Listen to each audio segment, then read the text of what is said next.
Uma viúva de 47 anos foi expulsa da própria fazenda pelos enteados e seu único refúgio foi uma casa que ninguém tinha coragem de entrar há 20 anos. Mas o que ela descobriu preso naquele porão mudou não apenas sua vida, mas revelou um crime que toda a cidade tentava esquecer. Você consegue imaginar entrar sozinha em um lugar onde dizem que gritos são ouvidos todas as noites? Parece coisa de pesadelo, mas essa história aconteceu de verdade, no interior de São Paulo, em 1889. Antes de continuar, já se inscreve no canal e deixa seu like, porque o final dessa história vai te arrepiar e emocionar de um jeito que você nunca imaginou. O que essa mulher encontrou naquela casa mudou o destino de várias pessoas, e a reviravolta final vai te deixar sem palavras. E me conta aqui nos comentários de qual cidade você está assistindo. Vou adorar saber até onde essas histórias emocionantes do Brasil antigo estão chegando. O ano era 1889 e o Brasil vivia seus últimos meses como império. A escravidão tinha acabado apenas um ano antes, em maio de 1888, mas as feridas daquele sistema cruel ainda sangravam por todo o país. No interior de São Paulo, nas terras próximas a Campinas, a vida seguia o ritmo implacável das fazendas de café. O ouro negro enriquecia os barões enquanto mantinha milhares de pessoas em condição miserável. As mulheres daquela época viviam à sombra dos homens, não podiam votar, não podiam ter propriedades, não podiam sequer viajar sozinhas sem permissão. Uma viúva sem filhos próprios era considerada peso morto pela sociedade, e quando essa viúva ousava questionar os homens da família, era tratada como louca que precisava ser calada. Helena Rodrigues da Silva tinha 47 anos e um corpo marcado por décadas de trabalho duro. As mãos eram calejadas, inchadas nas juntas, manchadas pelo tempo lavando roupa no tanque. Os ombros curvavam levemente para frente de tanto carregar peso. O rosto tinha rugas profundas ao redor dos olhos castanhos. Os cabelos mostravam fios brancos abundantes, presos num coque simples que ela fazia toda manhã sem olhar no espelho.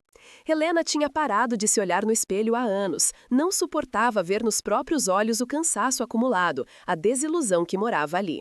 Ela tinha se casado aos 19 anos com Antônio Rodrigues, um viúvo de 35 anos que já tinha 3 filhos do primeiro casamento, 2 meninos e uma menina de apenas 2 anos. Antônio precisava de uma mãe para os filhos, de alguém para cuidar da casa. Helena era jovem, saudável, de família pobre, mas honesta.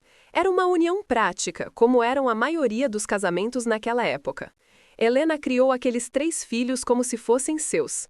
Acordava de madrugada quando a caçula chorava, embalava Isaura no colo até a menina voltar a dormir.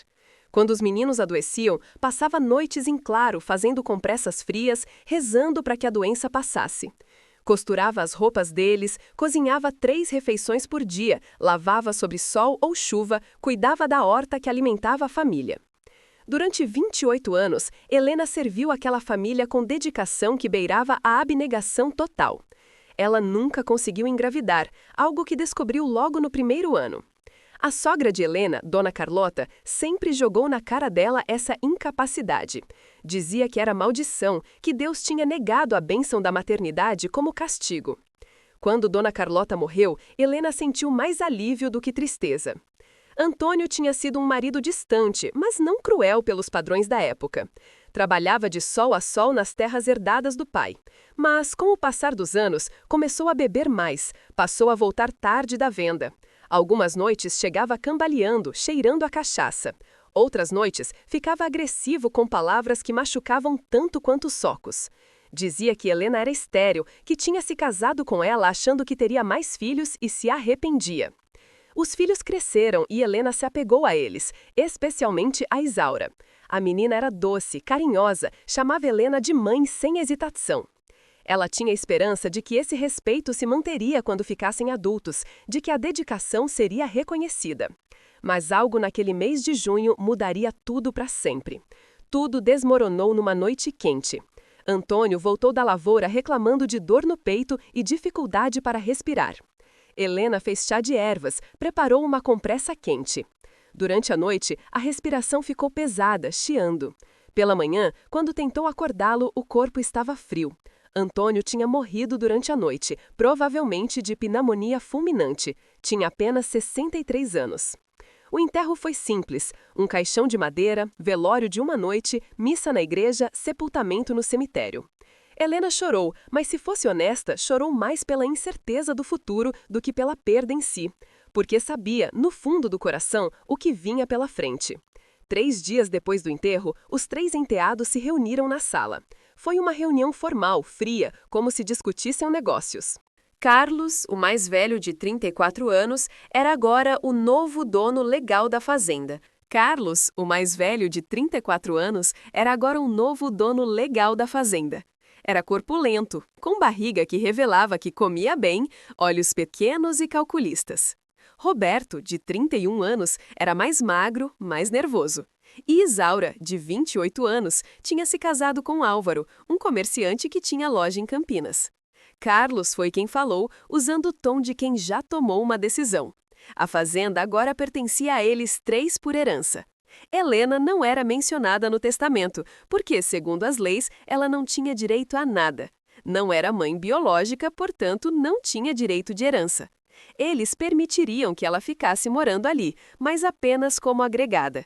Dormiria no quartinho dos fundos, comeria na cozinha depois da família, ajudaria nos serviços em troca de teto e comida. Basicamente, seria empregada não remunerada. Roberto acrescentou que não era nada pessoal, que simplesmente não tinham recursos para sustentar uma pessoa que não contribuía para a produção. Tinham as próprias famílias, as próprias despesas. Helena sentiu o sangue ferver. 28 anos dedicados àquela família e agora era rebaixada a serviçal. Tentou argumentar. Lembrou dos anos de dedicação, das noites cuidando deles quando estavam doentes, de tudo que sacrificou. Carlos ouviu com expressão impassível. Quando ela terminou, ele simplesmente disse que as leis eram claras. Ela não tinha direito legal a nada. Podia aceitar a proposta ou ir embora. Helena olhou para Isaura, esperando que a menina que criara defendesse ela. Mas Isaura apenas mordeu o lábio inferior e desviou o olhar, envergonhada, mas silenciosa. O marido dela, Álvaro, estava ao lado, e Helena viu no olhar dele a verdade. Ele tinha convencido Isaura de que Helena era aproveitadora, e Isaura, que sempre fora doce, mas também fraca, escolheu o marido sobre a mãe que a criara. Helena passou aquela noite em claro. Tinha orgulho demais para virar empregada na própria casa. Mas para onde ir? Não tinha economias, porque mulher casada não controlava dinheiro. Não tinha profissão além de cuidar de casa. Estava presa numa armadilha sem saída aparente. Foi quando, no meio da madrugada, ela se lembrou. A casa, a propriedade que Antônio tinha herdado de um tio distante há anos. Mas se Helena soubesse o que estava preso naquele lugar, teria hesitado. Levantou da cama, acendeu a lamparina com mãos trêmulas. Foi até o baú onde Antônio guardava papéis importantes. Vasculhou até encontrar no fundo um envelope grosso. Abriu e retirou a escritura, as folhas amareladas e frágeis. A propriedade Abriu e retirou a escritura, as folhas amareladas e frágeis. A propriedade ficava perto do vilarejo de Santo Antônio do Pinhal, a cerca de 15 quilômetros dali. Era uma casa velha cercada por 2 alqueires de terra. Tinha sido de um tio-avô de Antônio, Matias Ferreira, que morrera sem herdeiros por volta de 1869. Antônio tinha ido lá uma vez, voltara dizendo que era uma casa velha caindo aos pedaços, que não valia a pena. Deixou largado, esquecido. Mas Helena se lembrava de outra coisa. Se lembrava dos cochichiços das mulheres no mercado, dos comentários velados. Diziam que a casa era mal assombrada, que o tio Matias tinha morrido de forma estranha, enforcado no celeiro. Diziam que depois da morte dele, pessoas que tentaram morar lá saíam correndo no meio da noite, apavoradas. Falavam de ruídos inexplicáveis, de sombras, de gritos que vinham de lugar nenhum. Antônio tinha rido daquilo, chamado de superstição de gente ignorante. Mas agora, segurando a escritura, Helena sentiu um arrepio. Não tinha escolha. Era enfrentar uma casa possivelmente assombrada ou aceitar a humilhação de virar empregada. Na manhã seguinte, antes que os enteados acordassem, Helena agiu. Pegou a escritura e enfiou dentro da blusa. Pegou uma trouxa de pano e colocou apenas o essencial: 2 saias, 2 blusas, roupa íntima, o xale de lã da mãe, a Bíblia pequena. Da cozinha, pegou um pedaço de pão, farinha de milho, um naco de toucinho. Foi até o pote de barro onde guardava economias secretas, moedas que escondera ao longo dos anos vendendo ovos, fazendo costuras. Contou, 20 mil réis ao todo. Era quase nada, mas era tudo que tinha. Enfiou as moedas numa bolsinha que amarrou na cintura. Olhou uma última vez ao redor da casa. Quantas vezes lavou aquele chão? Quantas panelas de comida fez naquele fogão? Quantas noites passou em claro ali? Pegou um pedaço de papel e carvão. Escreveu com letra trêmula. Estou indo embora. Não procurem por mim. Helena.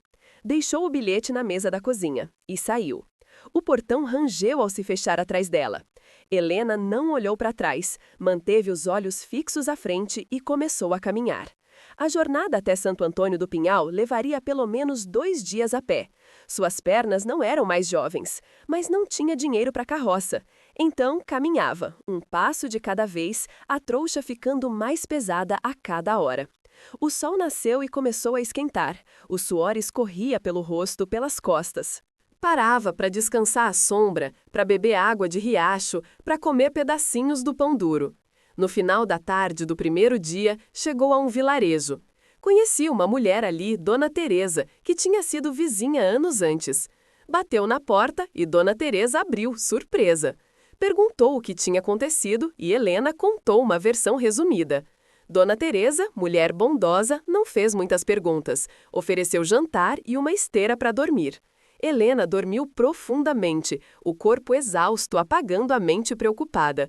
Acordou com o canto do galo, agradeceu Dona Teresa que lhe deu pão e café e continuou a jornada. O segundo dia foi ainda mais difícil. As pernas doíam, os pés tinham bolhas dentro das botinas velhas, as costas travadas. Mas continuava, porque não havia caminho de volta. Era meio da tarde quando finalmente avistou Santo Antônio do Pinhal. Um vilarejo pequeno, talvez umas 30 casas ao redor de uma igreja simples. Entrou na venda principal e perguntou pela casa do finado senhor Matias Ferreira. Assim que as palavras saíram, sentiu a mudança no ar. O dono da venda parou de limpar o balcão. 2 homens que conversavam ficaram em silêncio. Uma mulher fez o sinal da cruz. O dono da venda encarou. "A senhora vai mesmo lá?" perguntou. Helena assentiu. O homem balançou a cabeça, como quem vê alguém fazendo algo imprudente. Chamou um menino que varria o chão. O menino, talvez uns 10 anos, olhou para Helena com olhos arregalados. A casa do finado Matias? A casa mal assombrada? O dono da venda deu um tapa leve na cabeça do menino. "Mostra o caminho para a senhora." O menino apontou para uma estrada que subia o morro. "É lá em cima, uns 3 quilômetros, mas eu não vou não, senhora. Ninguém vai lá. Lugar ruim." E correu de volta. Helena olhou para a subida íngreme e respirou fundo. Começou a subir. A estrada era difícil, a inclinação fazia as pernas arderem, o mato fechado dos 2 lados era abafado. De vez em quando via pegadas de animais. Uma vez pensou ouvir rugido distante e rezou para que não fosse onça. Depois de quase 2 horas, quando o sol já começava a se pôr, viu a casa. Primeiro era apenas uma mancha escura entre as árvores, depois foi tomando forma. Era antiga, de taipa, com telhado coberto de musgo. As janelas estavam fechadas com tábuas pregadas. O terreiro tomado de mato alto. Parecia abandonada há décadas. Havia algo profundamente perturbador naquela casa. Não era apenas o abandono, era algo mais. Uma sensação de peso, de tristeza impregnada nas paredes. Helena sentiu um arrepio, um instinto gritando para dar meia volta e correr. Mas onde iria? Não havia alternativa. Então engoliu o medo e empurrou o portão enferrujado. O portão gemeu alto, um som que fez pássaros levantarem voo, assustados. Caminhou pelo terreiro até a porta da frente. Era uma porta grande de madeira maciça. Tinha um cadeado velho, mas quando puxou com força, o metal simplesmente se partiu. Empurrou a porta que resistiu, mas cedeu. A porta se abriu revelando escuridão completa. O cheiro que saiu foi intenso, nauseante. Mofo profundo, umidade, madeira apodrecendo, algo mais que fazia seu estômago revirar. Esperou para os olhos se ajustarem e entrou devagar. A sala da frente era grande, com teto alto. Tinha móveis cobertos por panos empoeirados, teias de aranha penduradas do teto como cortinas. O assoalho rangia alto a cada passo. Havia cheiro de decomposição, provavelmente algum animal morto ali dentro. Helena caminhou explorando cada cômodo. A cozinha nos fundos tinha fogão enferrujado, mesa velha, cadeiras quebradas. 2 quartos pequenos com camas sem colchão. Uma sala com poltrona de couro rasgado e escrivaninha coberta de papéis amarelados. Estava abrindo as janelas com esforço quando ouviu um som vindo de baixo, como se alguém tivesse derrubado algo. Congelou, ficou em silêncio absoluto ouvindo. Esperou. Nada. Talvez tivesse imaginado. A casa estava abandonada há 20 anos. Era óbvio que faria barulhos. Madeira velha se move, animais entram e saem. Não era nada. Continuou abrindo janelas, varrendo a sujeira. Trabalhou até escurecer. Então acendeu uma vela, uma das 3 que tinha. Sentou numa cadeira, comeu o último pedaço de pão molhado em água que tirou do poço nos fundos. Estava se preparando para dormir quando ouviu novamente. Dessa vez não teve dúvida. Aquele barulho não era madeira, era algo vivo. Passos. Passos lentos, arrastados, vindos debaixo do assoalho. Como se alguém caminhasse num porão. Passo, pausa. Passo, pausa. O ritmo era perturbadoramente humano. Helena se levantou devagar, a vela tremendo na mão. O coração batia tão forte que podia ouvir o sangue nas orelhas. Procurou pela cozinha toda.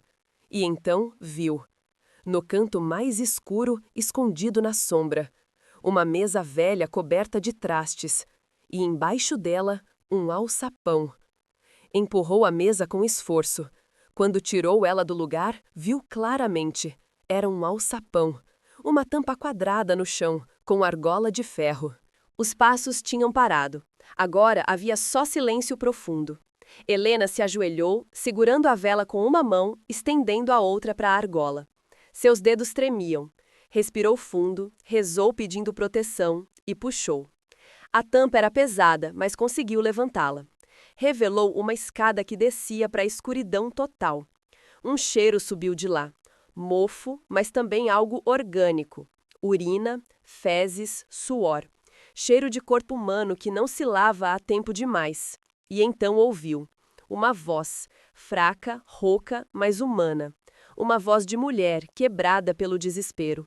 Socorro! Por favor, alguém! Por favor, alguém! A voz vinha lá de baixo, do fundo do porão. Helena quase largou a vela. Suas mãos tremiam violentamente, o corpo gelado. Tinha gente ali embaixo, gente viva, gente presa.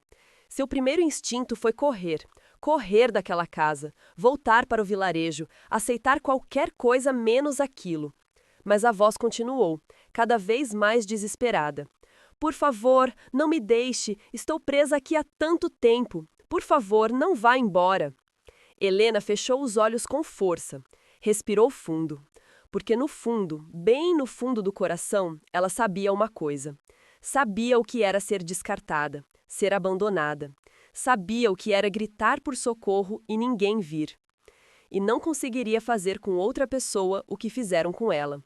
Não conseguiria deixar alguém pedindo socorro e simplesmente ir embora. Então desceu. Segurando a vela à frente com uma mão, a outra na parede úmida para se equilibrar, desceu a escada. Cada degrau rangia. A cada degrau, o cheiro ficava pior. A cada degrau, seu coração batia mais rápido, mas ela continuava. Eram 12 degraus. Quando chegou no último e pisou no chão de terra, levantou a vela para iluminar o espaço. O porão era pequeno, teto baixo, não havia móveis, não havia nada, só paredes de pedra e correntes. Correntes de ferro grosso presas na parede do fundo. E presa às correntes, uma mulher. Quando a luz iluminou ela, Helena soltou um som que era meio suspiro, meio soluço. A mulher estava sentada, acorrentada pelo tornozelo. Estava tão suja que era quase impossível distinguir a cor da pele. Magra, tão magra que os ossos apareciam claramente. O rosto era um crânio coberto de pele, olhos fundos demais, lábios rachados e sangrando. Os cabelos eram uma massa de nós impossíveis. As roupas eram trapos que mal cobriam o corpo. A mulher levantou os olhos quando a luz bateu nela, e Helena viu ali todo o sofrimento humano concentrado. Terror de que fosse ele voltando. Desespero de anos sem salvação. Mas também esperança, uma fagulha pequena ao ver que era outra mulher, alguém que talvez pudesse ajudar. Helena ficou paralisada por segundos que pareceram horas. O cérebro não conseguia processar. Quando finalmente conseguiu falar, a voz saiu estranha. Meu Deus do céu! Quem é você? A mulher tentou falar, mas a voz estava tão rouca que mal saía som. Tentou de novo e conseguiu sussurrar uma única palavra. Água! Helena se virou e subiu correndo, tropeçando nos degraus. Na cozinha, procurou freneticamente até achar uma caneca velha. Correu até o poço, puxou o balde, encheu a caneca tremendo tanto que derramou metade. Desceu de novo. Ajoelhou ao lado da mulher e levou a caneca aos lábios. A mulher bebeu com desespero, água derramando pelo queixo. Engasgou, tossiu, continuou bebendo. Quando esvaziou, olhou para Helena com olhos que brilhavam com lágrimas. Meu nome é Laura, disse com voz que era apenas um fio. Laura Mendes. Estou presa aqui há quase 20 anos. O mundo girou ao redor de Helena. 20 anos! 20 anos essa mulher estava naquele porão. Como é possível sobreviver a isso? Helena sentiu as pernas fraquejarem. Como? Quem fez isso com você? Laura fechou os olhos e lágrimas escorreram pelo rosto. Lágrimas de dor, mas também de alívio. Finalmente alguém estava ali. Foi o Senhor Matias. Laura começou, cada palavra saindo com esforço. Matias Ferreira. Ele me trouxe para cá quando eu tinha 15 anos. Meus pais eram pobres, tão pobres. Morávamos em Tadaté. Ele apareceu bem vestido, falando bonito. Disse que precisava de ajudante para casa, que pagaria bem, que eu teria comida boa. Meu pai aceitou, achou que estava me dando chance melhor. Eu vim com ele, viajamos 2 dias. Quando chegamos aqui, ele me trouxe direto para este porão. Acorrentou meu tornozelo. E desde então... Laura não conseguiu continuar, soluçava, o corpo esquelético sacudindo. Helena se aproximou e colocou a mão no ombro daquela mulher.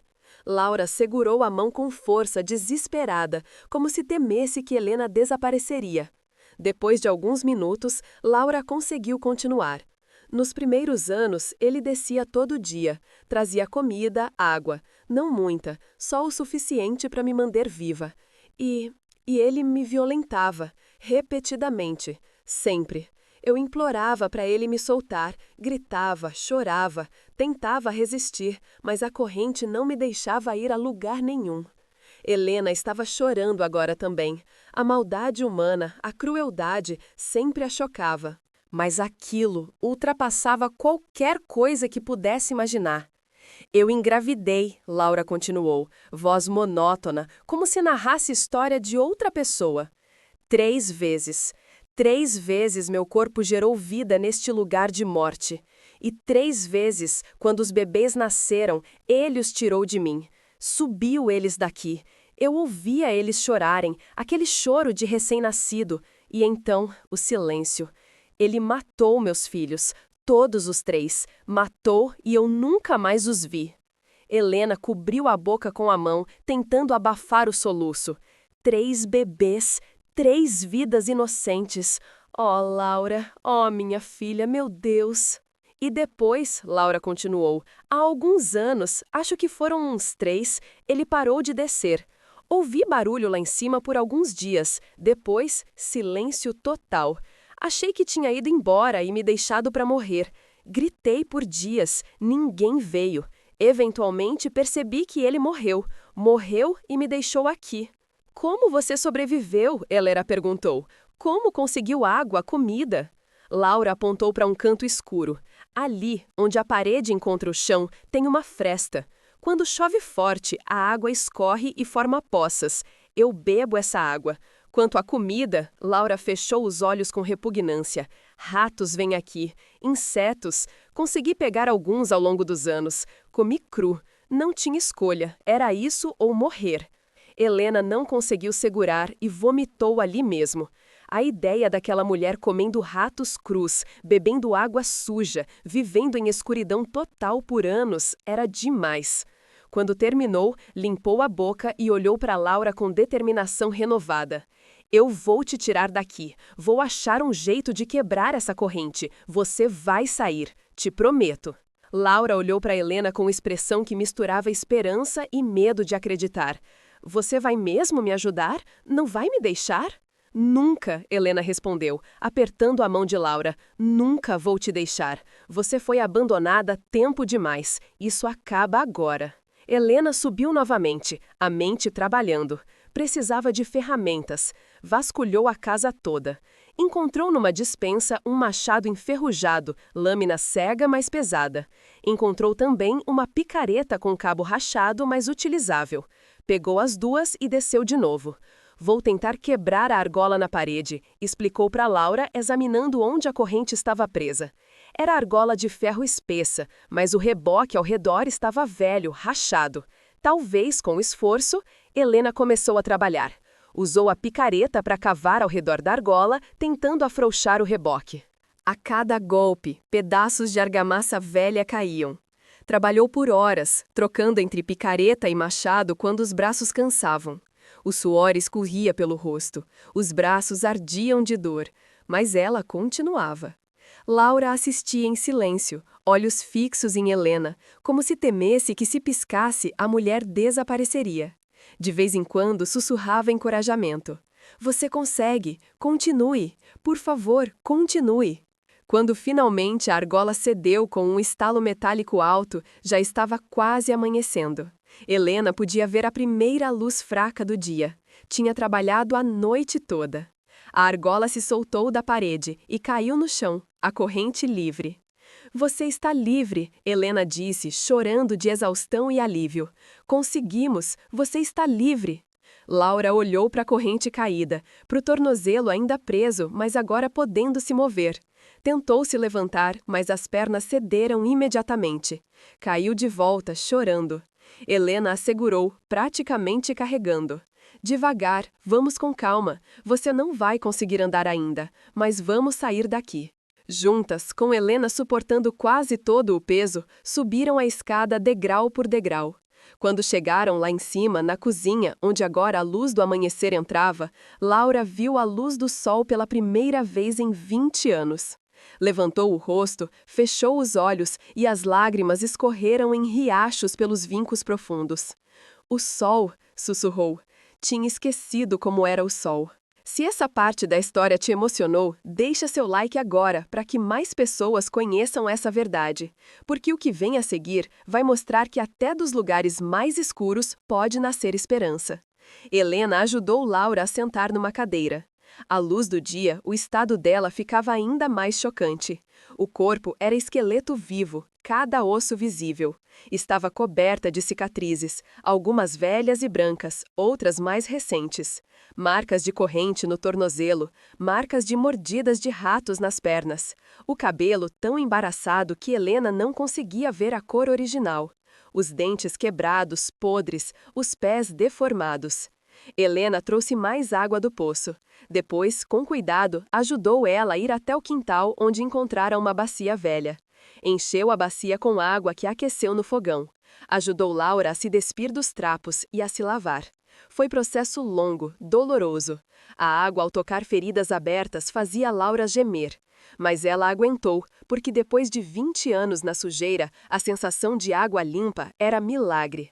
Helena lavou o cabelo de Laura, trabalhando para desembaraçar os nós.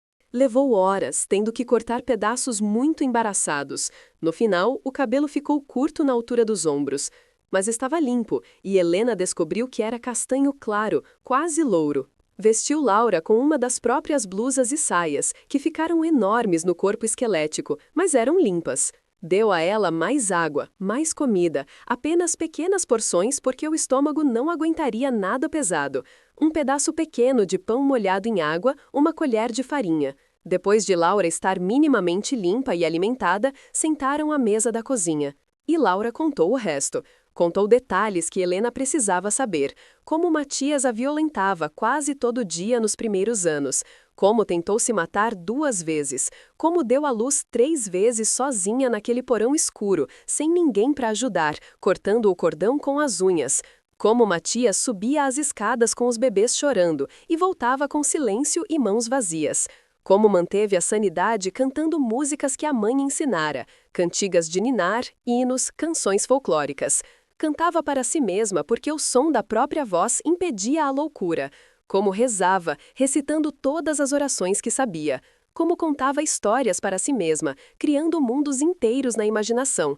Como fazia cálculos mentais, tentando lembrar tudo da escola.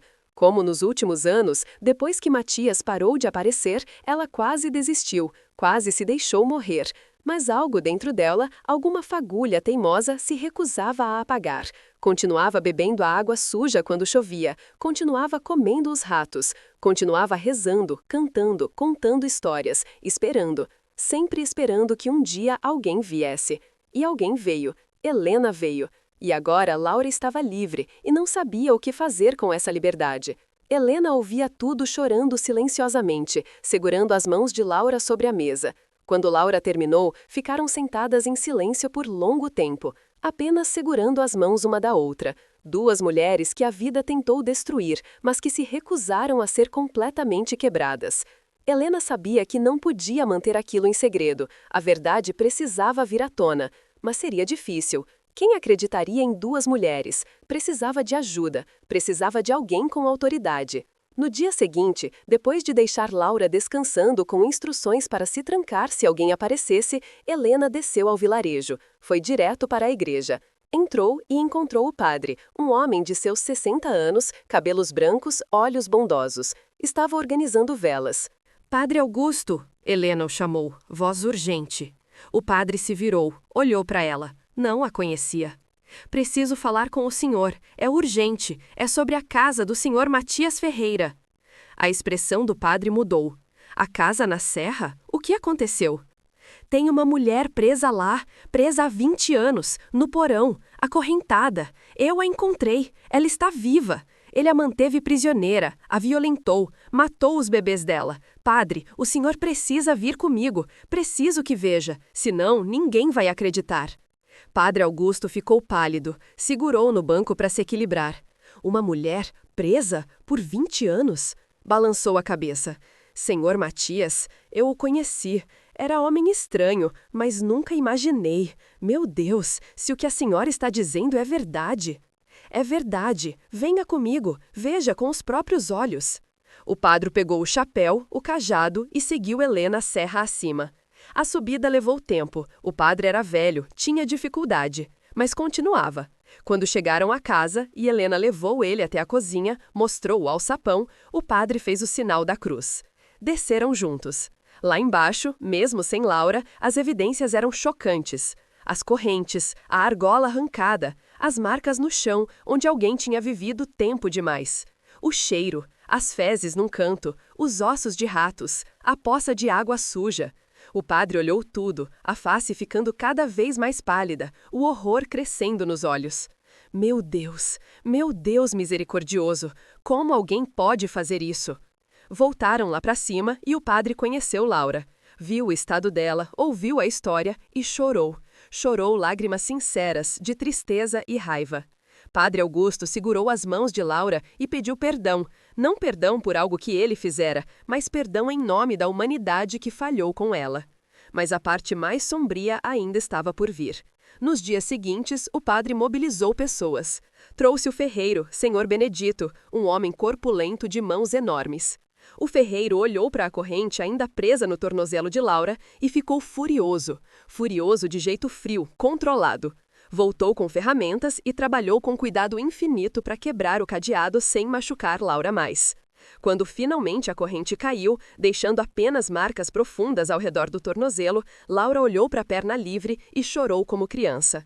O padre trouxe também o médico, Dr. Henrique. O médico examinou Laura e ficou chocado. Chocado profissionalmente com o estado físico, mas também humanamente. Desnutrição severa, múltiplas fraturas antigas que cicatrizaram mal, sinais claros de violência sexual repetida ao longo de anos, infecções crônicas, dentes podres, pés deformados. Fez relatório detalhado de tudo. Padre Augusto mandou telegrama para as autoridades em Campinas, delegado, juiz, gente com poder para investigar. Nos dias enquanto esperavam, a história começou a se espalhar pelo vilarejo. Helena ficou com Laura na casa, cuidando dela. Pessoas do vilarejo começaram a aparecer trazendo comida, roupas, oferecendo ajuda. Algumas vinham por curiosidade mórbida, mas a maioria vinha com intenções genuínas, horrorizadas, querendo ajudar. Quando as autoridades finalmente chegaram, uma semana depois, vieram com pompa. Delegado, escrivão, 2 soldados. Investigaram tudo. Desceram ao porão, viram as evidências. Interrogaram Laura longamente, fazendo ela repetir história dolorosa múltiplas vezes. Vasculharam a casa toda. E encontraram. No quartinho que Matias usava como escritório, numa gaveta secreta da escrivaninha velha, encontraram um diário. Um caderno de capa de couro gasto, páginas amareladas cheias de caligrafia miúda. Matias havia documentado tudo. O diário detalhava tudo. Como vir a Laura pela primeira vez em Taubaté. Como ficara obcecado. Como planejara o sequestro. Como convencer aos pais. Como a aprendeu no porão que havia construído especificamente para aquele propósito. E havia outras antes de Laura, pelo menos 2, talvez 3, que ele mencionava, mas sem detalhes. Todas tinham morrido lá embaixo. Ele as enterrava no quintal, nas matas. O diário descrevia em detalhes perturbadores o que fazia com Laura, os abusos, as gestações, os bebês que nasceram e ele matou, todos os 3, porque não queria complicações. Descrevia como nos últimos anos ficara doente, uma doença que o enfraquecia. Como parou de descer porque não tinha forças. Como pensou em matar Laura, mas não conseguiu, não por compaixão, mas por falta de energia. Como morreu eventualmente, provavelmente em 1886. Mas ela não morreu, sobreviveu, milagrosamente sobreviveu. Com o diário, as autoridades também encontraram algo que fez o sangue gelar. No quintal, começaram a cavar em pontos que o diário mencionava. Encontraram ossos, ossos humanos, ossos pequenos, de bebês, os 3 filhos de Laura enterrados em covas rasas. E ossos maiores também, de adultos, as outras vítimas que ele mencionava, mas não nomeara. O caso explodiu, virou manchete nos jornais. Mulher encontrada presa em porão após 20 anos. Monstro mantinha a prisioneira que sobreviveu ao horror indescritível. Descoberto esquema de sequestro e assassinato em casa isolada. A sociedade ficou horrorizada. A história era chocante demais, cruel demais. Matias tinha família ainda viva, primos distantes, sobrinhos. Quando a história estourou, tentaram fazer controle de danos. Alegaram que Matias era louco, que a família não sabia. Ofereceram dinheiro para Helena e Laura em troca de silêncio. Ameaçaram processar. Mas Padre Augusto não deixou. O médico não deixou. O delegado não deixou. Publicaram a história nos jornais com todos os detalhes. Obrigaram a família de Matias a reconhecer os crimes, a pedir desculpas formais, a pagar indenização substancial para Laura. Não foi justiça completa, porque Matias já estava morto. Mas foi reconhecimento público da verdade, foi compensação financeira, foi o máximo que o sistema conseguia oferecer. Com o dinheiro da indenização, cerca de 3 contos de réis, Helena e Laura tiveram escolha. Podiam ir para qualquer lugar, começar vida nova longe. Mas, curiosamente, decidiram ficar. Ficar e transformar aquele lugar. Se a gente fugir, Laura disse, esse lugar sempre vai ser símbolo do mal, vai sempre ser a casa do Matias. Mas se a gente ficar, se transformar isso em algo bom, a gente tira o poder dele. A gente mostra que o bem pode vencer o mal. Helena concordou, e assim começaram. Compraram oficialmente a propriedade com parte do dinheiro, tirando ela da família de Matias. Usaram mais dinheiro para reformar completamente. Quebraram a parede do porão, encheram ele de terra, enterraram aquele espaço para sempre. Onde antes era a entrada do porão, plantaram um jardim. Pegaram os ossinhos dos bebês que as autoridades haviam exumado e os enterraram num canto bonito do quintal, sob árvore grande, com cruz singela e flores. Os ossos das outras vítimas foram entregues às famílias quando puderam ser identificados, ou enterrados com dignidade quando não puderam. Reformaram a casa inteira. Pintaram as paredes de branco, trocaram telhas, consertaram assoalho, instalaram janelas novas. Mobiliaram com coisas simples mais bonitas. Limparam o terreno, cortaram o mato, plantaram horta e pomar. Compraram galinhas, porcos, uma vaca. Transformaram aquele lugar de morte em lugar de vida. Laura, aos poucos, foi se recuperando. O corpo começou a ganhar peso, as feridas foram cicatrizando, os dentes podres foram extraídos. Aprendeu a andar de novo, embora com dificuldade, porque os pés deformados nunca mais permitiriam andar normal. Usava bengala, mancava, mas andava. E o mais importante, a mente começou a curar também. Helena estava sempre lá, paciente, gentil. Quando Laura tinha pesadelos, e tinha todas as noites nos primeiros meses, acordando, gritando, certa que estava de volta no porão, Helena corria e acendia todas as velas, todas as lamparinas, inundando o espaço de luz. Você está aqui em cima, não está mais lá embaixo, nunca mais vai estar. Olha a luz, olha as janelas, olha o céu, você está livre. As duas mulheres formaram família improvável, mas real. Helena, a viúva rejeitada de 47 anos. Laura, a vítima que sobreviveu ao impensável, agora com 35, mas parecendo muito mais velha. Unidas não por sangue, mas por algo mais forte. Unidas pela dor compartilhada, pela injustiça sofrida, pela necessidade de recomeçar, pela escolha diária de continuar. Começaram pequeno. A horta produzia bem. Vendiam o excesso no vilarejo. As galinhas botavam ovos, que também vendiam. Laura, mesmo com limitações, descobriu que tinha talento com plantas. Começou a cultivar ervas medicinais, camomila para acalmar, alecrim para a circulação, hortelã para estômago, arnica para dor. As pessoas do vilarejo começaram a procurá-la pedindo remédios. Laura atendia a todos com paciência, sem cobrar, aceitando apenas o que ofereciam de boa vontade. Helena, por sua vez, descobriu que era boa cozinheira. Começou a fazer doces cristalizados de frutas do pomar, goiabada, marmelada, doce de leite. Levava para vender na feira aos domingos. Os doces eram deliciosos e logo ganharam fama. As pessoas vinham especificamente procurar pelos doces da Dona Helena. Meses se passaram e a vida das duas ganhou ritmo novo. Ritmo de trabalho honesto, de dias com propósito, de pequenas alegrias. Sentar na varanda ao final do dia e ver o pôr do sol, ouvir os pássaros cantando, colher tomates da horta. Coisas simples que para a maioria das pessoas eram banais, mas para elas, que conheceram o fundo do poço, eram milagres cotidianos. Foi Laura quem sugeriu que tentassem encontrar a família dela. 20 anos era tempo longo.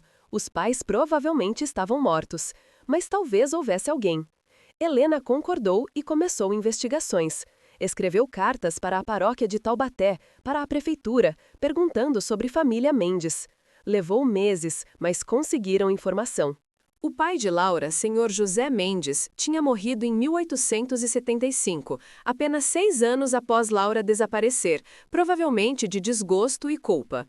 Mas a mãe, Dona Antônia Mendes, ainda vivia. Estava velha, doente, morando como uma vizinha que cuidava dela por caridade. Helena e Laura fizeram a viagem até Taubaté. Viagem longa, de carroça e depois de trem, que levou 3 dias. Quando chegaram ao endereço, uma casa humilde na periferia, e bateram na porta, quem atendeu foi uma mulher de meia idade que olhou com estranhamento. Helena explicou quem eram. A mulher ficou chocada. Dona Antônia está muito doente. Não sei se aguenta emoção forte. Ela passou 20 anos achando que a filha estava morta. Eu não estou morta, Laura disse, voz firme pela primeira vez em muito tempo.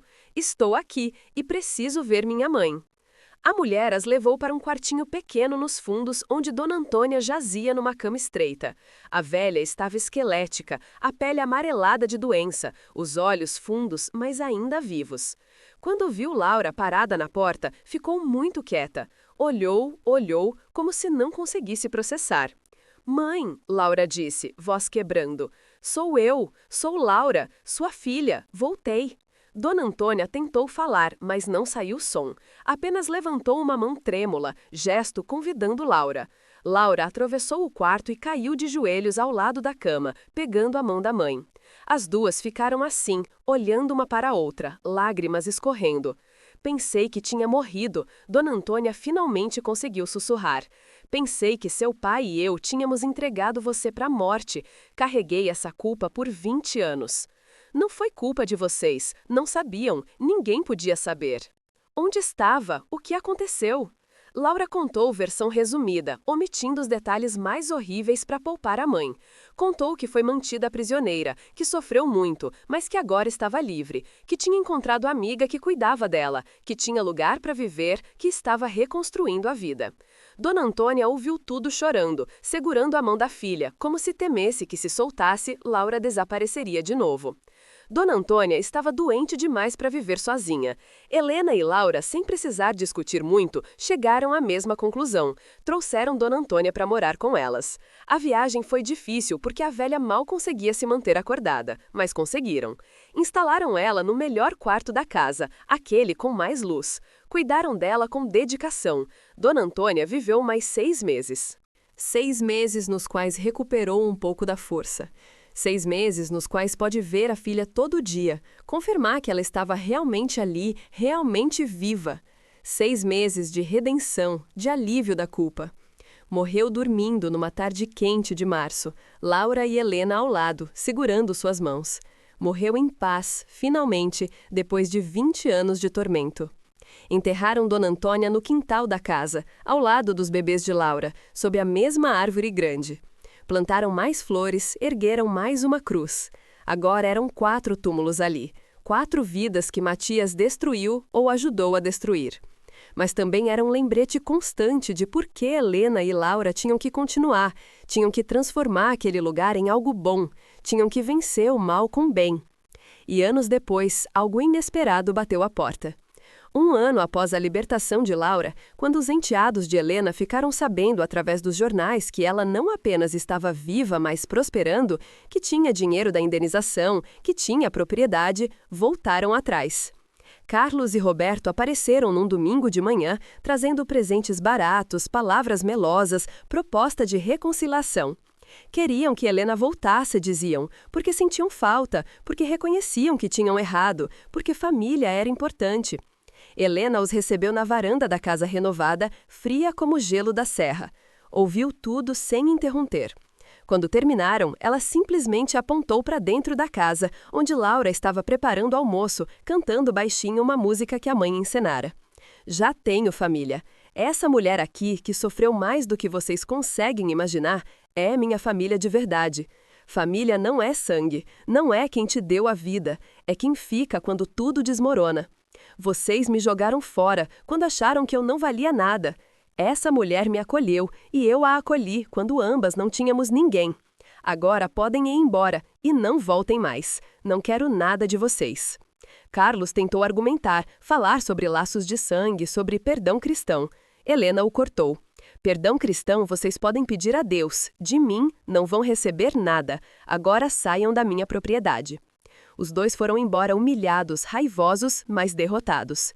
Isaura apareceu alguns meses depois, sozinha dessa vez, sem o marido. O casamento tinha acabado, ela contou chorando. Álvaro a traíra, a pusera para fora de casa, deixara ela sem nada. Estava sem lugar para ir, sem dinheiro, sem ninguém. Me perdoe, fui covarde, devia ter te defendido, sei disso agora.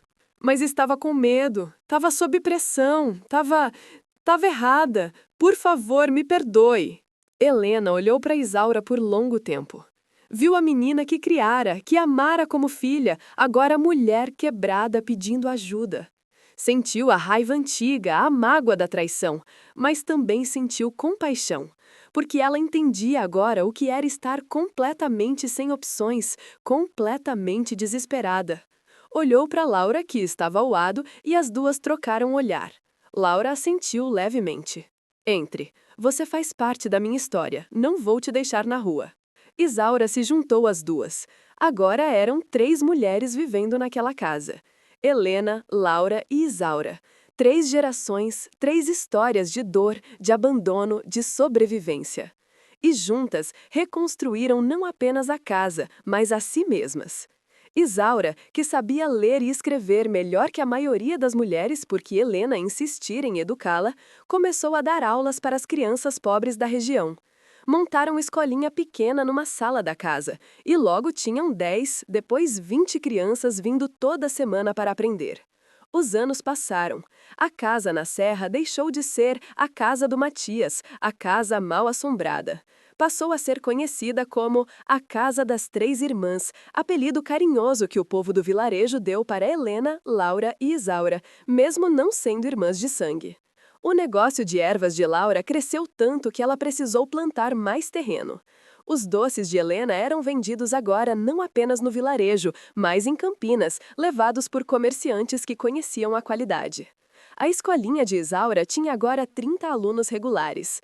Em 1894, 5 anos após Helena encontrar Laura, a casa e a propriedade estavam transformadas completamente. A casa estava linda, pintada de branco com janelas azuis claras. O quintal era jardim exuberante, cheio de flores, ervas, árvores frutíferas. Nos fundos, tinham construído o pequeno galpão que servia de sala de aula. Criavam agora vacas, cabras, a propriedade era autossuficiente e gerava renda modesta, mas estável. Laura encontrou amor tardio, um viúvo do vilarejo, Senhor Tomás, que tinha perdido a esposa alguns anos antes, começou a frequentar a propriedade. Primeiro vinha comprar ervas para dores nas costas, depois começou a vir mais frequentemente, sempre com alguma desculpa. Ajudava a consertar cerca, a carregar coisas pesadas. E sempre conversava com Laura. Tomás sabia da história dela. Todo mundo sabia. Mas não a tratava como vítima quebrada. Tratava como mulher interessante, forte, sobrevivente. Conversava sobre plantas, sobre clima, sobre vida no vilarejo. Cortejou ela com paciência infinita, sem pressa, sem pressão. E lentamente, muito lentamente, Laura descobriu que conseguia sentir algo de novo. Não o terror que associava com homens, mas algo diferente, algo quente, gentil. Quando Tomás finalmente pediu Laura em casamento, ela ficou apavorada. A ideia de se casar, de viver com o homem, de dividir espaço íntimo, era aterrorizante. Mas Helena conversou com ela, acalmou, lembrou que Tomás não era Matias, que nem todos os homens eram monstros, que Laura merecia a chance de ser feliz. Casaram numa cerimônia simples na igreja do vilarejo em 1895. Laura usava vestido branco simples que ela mesma costurara com a ajuda de Isaura. Helena foi a madrinha, chorando de felicidade pela amiga. Tomás foi gentil, paciente, entendendo que Laura precisava de tempo, de espaço, de respeito absoluto. E lentamente, o casamento se tornou fonte de alegria, não de dor. Helena, que achava que nunca mais se casaria, foi surpreendida também. Conheceu o irmão de Tomás, Vicente, homem quieto de 50 anos que também era viúvo. Vicente vinha visitar o irmão e sempre ficava conversando com Helena. E Helena, para sua própria surpresa, descobriu que gostava dessas conversas, gostava da companhia dele. Não se casaram porque Helena dizia que já tinha tido um casamento e não precisava de outro. Mas Vicente se tornou presença constante na casa, ajudando no trabalho pesado, consertando o que quebrava, sendo companheiro sem exigir título oficial. E Helena aceitou isso, aceitou que podia ter companheirismo masculino sem abrir mão de sua independência. Em 1899, 10 anos após Helena encontrar Laura, a propriedade era próspera de verdade. A escolinha tinha se tornado escola oficial, reconhecida pela paróquia, com Isaura como professora principal e mais 2 jovens que ela treinara. 60 crianças frequentavam, aprendendo a ler, escrever, fazer contas. Laura era curandeira respeitada em toda a região, pessoas vindo de vilas vizinhas para consultar. Helena tinha montado o pequeno negócio de doces que entregava 2 mulheres para ajudar. As 3 mulheres, agora com 57, 45 e 38 anos, respectivamente, sentavam às vezes na varanda ao final do dia e refletiam sobre o caminho. Sobre como tinham chegado ali quebradas, desesperadas, sem esperança, e construíram algo bonito, algo duradouro. Você salvou minha vida, Laura dizia regularmente para Helena. Não apenas me tirou daquele porão, me deu razão para viver de novo. Você salvou a minha também, Helena sempre respondia. Eu estava quebrada, sem propósito. Você me deu missão, me deu família de verdade. E Isaura, que fora covarde, mas aprendera a ser corajosa, que traíra, mas buscara a redenção, completava. Vocês duas me salvaram também. Me mostraram o que é família de verdade, e eu nunca mais vou esquecer. As três viveram longas vidas. Laura morreu primeiro, em 1910, aos 56 anos, de complicações respiratórias. Morreu rodeada por pessoas que amava, tendo vivido 20 anos de liberdade, amor e propósito depois de 20 anos de prisão. Morreu tendo provado que sobrevivência era possível, que cura era possível, que vida depois do trauma era possível. Helena a seguiu 3 anos depois, em 1913, aos 71 anos. Morreu dormindo, pacificamente, depois de uma vida que começou dura, ficou ainda mais dura no meio, mas terminou com dignidade e alegria. Morreu sabendo que tinha feito diferença, que tinha salvado vida, que tinha construído algo que continuaria. Isaura viveu até 1925, aos 64 anos. Manteve a escola funcionando, educando centenas de crianças ao longo das décadas. Morreu tendo redimido sua covardia inicial, tendo se tornado mulher de coragem e princípios. As três foram enterradas juntas, sob a árvore grande no quintal, ao lado de Dona Antônia e dos bebês de Laura. E a escola que fundaram continuou funcionando, passando para outras mãos, mas mantendo o espírito. Continua até hoje, mais de 100 anos depois, pequena escola rural que ensina crianças pobres, mantida pela paróquia local, nomeada Escola das Três Irmãs, em homenagem a Helena, Laura e Isaura. E assim termina a extraordinária história dessas três mulheres, que a vida tentou destruir, mas que se recusaram a desistir. Que encontraram umas nas outras não apenas salvação, mas família que escolheram ter. Que transformaram lugar de horror em lugar de cura, de morte em vida, de desespero em esperança. Você consegue imaginar a coragem necessária para entrar naquela casa sozinha, para descer naquele porão sem saber o que encontraria, para ficar e ajudar em vez de fugir? Se essa história te emocionou, se te fez acreditar que dias melhores sempre podem vir, não importa quão escura seja a noite, não esquece de deixar seu like, de se inscrever no canal e de ativar o sininho. Compartilhe com alguém que precisa dessa mensagem hoje. E me conta nos comentários, você teria tido coragem de descer naquele porão? Teria ficado para ajudar a Laura ou teria fugido? Acredita que é possível recomeçar, não importa a idade, não importa o que passou? Quero muito saber sua opinião. Já tem um novo vídeo te esperando com outra história incrível do Brasil antigo, cheia de emoção, mistério e reviravolta. Clica aqui e vem comigo nessa próxima jornada emocionante pelo interior brasileiro. Até a próxima história. E lembre-se sempre, enquanto há vida, há esperança. Enquanto há coragem, há possibilidade de recomeço. A solidariedade entre mulheres é uma das forças mais poderosas do mundo. Família não é apenas sangue, é quem fica quando tudo desmorona, é quem escolhe amar quando o mundo diz para abandonar. E nunca, nunca é tarde demais para ser feliz, para encontrar propósito, para construir algo bonito das ruínas da dor. Um abraço de coração e que Deus abençoe vocês, assim como abençoou Helena, Laura e Isaura, com a coragem de recomeçar e a força de continuar.